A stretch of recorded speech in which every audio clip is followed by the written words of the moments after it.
Hello Cancer, Sun, Moon, Rising, and Venus Signs. Kamusta kayo? Sana po nasa mabuti kayong kalagayan. Welcome back po sa Star Tarot. Kung bago kayo rito, welcome din kayo. Thank you sa inyong support. I truly appreciate it. God bless you all. Cancer, pa unang mensahe po ninyo, the Lover's Energy. Napakagandang energy nito pagdating sa love and romantic relationships, no? Kasi maaring iba sa inyo dito is going to have pagbabago, pagle-level up sa inyong commitment with your person. Maaaring meron ditong usapang pagpapakasal, pag-aasawa, pagsasettle down, buo ng pamilya, anak, yung mga ganon, ano. For others of you na wala namang relationship pa with someone, maaaring ngayon din yung pagkakataon na baka ma-meet nyo na, no, yung inyong person, ma-meet nyo na yung inyong twin flame, yung inyong soulmate, yung inyong future na mapapangasawa or magiging jowa, no? So, good luck to that. What else? We have 9 of Swords in reverse. Yan. So, you are letting go of your anxiety sa ngayon, Cancer. So, siguro, in the past few days, maaaring magulang isip ninyo, nagwo-worry kayo about something, at siguro, hindi kayo mapakali yung ganon. But, sa ngayon, maaaring magkakaroon na kayo ng kaluwagan, no, sa inyong pag-iisip, kagaanan sa inyong pakiramdam, no? Kaya you are going to let go of your anxiety, you're going to release your worries na sa ngayon. So maybe may solusyon na, no? Nahanapan nyo na siguro na solusyon ng inyong problema. What else? We have Page of Swords in reverse. Ayan. So dito kayo nanggagaling, no? Related ito to with each other. At saka maaaring yung wino-worry ninyo dito is about siguro sa inyong karelasyon or about sa inyong love life. Maaaring gano'n, no? Scattered brain kayo, fragmented ang inyong isipan, Cancer. No? So, ito yung pinagagalingan ninyong sitwasyon. Probably dahil sa problema, no? Or sa kung ano man ang pinag-worryhan ninyo. Pero since makaka-recover na kayo from that, so this is going to be behind you na, magiging mas maayos na ngayon ang takbo ng inyong isipan, no? But for others of you then, maaring subject din ang iba sa inyo for chismis, no?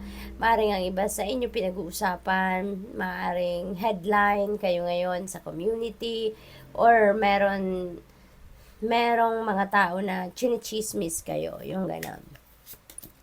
We have Queen of Cups. Ayan, Cancer, this is you. This is your energy, no?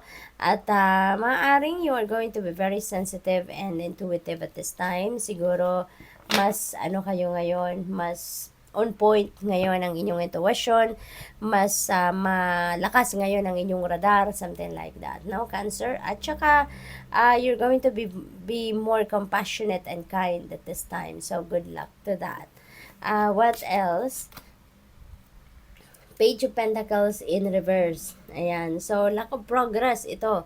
Kasi nga siguro, medyo labas pa lang kayo sa anxiety energy ninyo. So siguro, kaya lack of progress pa kayo kasi natigil siguro, nagkaroon ng delays, nagkaroon ng pag-pause sa kung ano man ang inyong pinagkakabalahan, pinagsisikapan, pinagtatrabahuan, no? At sa ngayon, you're going to start moving towards whatever it is na goal ninyo. Kasi magkakaroon na kayo ng kalinawan. There is a shift of energy na sa ngayon. So what else? We have 6 of Swords. Ayan, you're definitely moving on, no? You're definitely moving forward with your life. So there's going to be a change, there's going to be a transition dito sa inyong mga sitwasyon, and you are going to let go of kung ano man, no, ang nagpapabigat sa inyong dibdib, ano man yung nagkukos ng worry ninyo. You are moving away from that, no? You're leaving that behind you. Kaya maganda to na magsisimula na uling magkaroon ng progress ang buhay ninyo, magsisimula na muling gumulong, kumbaga, ang buhay ninyo.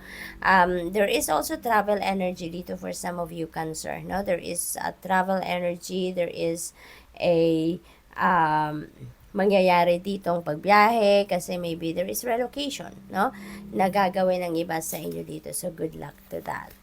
What else? We have Five of Swords in reverse. Ayan. So, this is good kasi kung meron kayong conflict with another person or meron kayong hindi pagkakaintindihan with someone dito, you are also moving on from that. No? So, ibig sabihin nito na maaring magkausap na kayo, magkalinawan na kayo, ma-address nyo na kung anong pinagmulan ng inyong problema or pinagmulan ng hindi ninyo pagkakaintindihan. So, ngayon, mas magiging kampante na kayo din na magiging kalmado na kahit magiging mas maayos na ngayon ang inyong pakiramdam because maaring mapatch up nyo na yung hindi ninyo pagkakaintindihan at this time, no? So, there could be reconciliation na dito.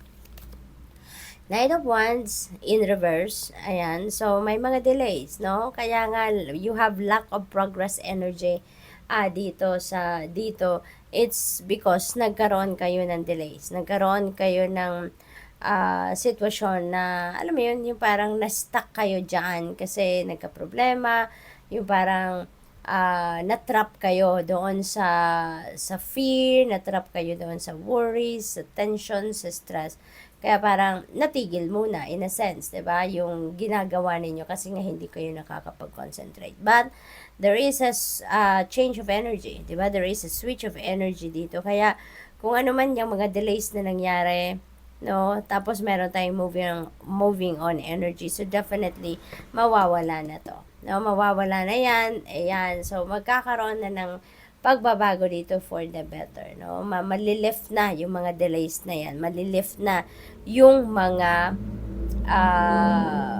nangyaring pagtigil or paghinto na kung ano man ang inyong pinagkakaabalahan. So, good luck. Thank you for watching. Love and light. Namaste.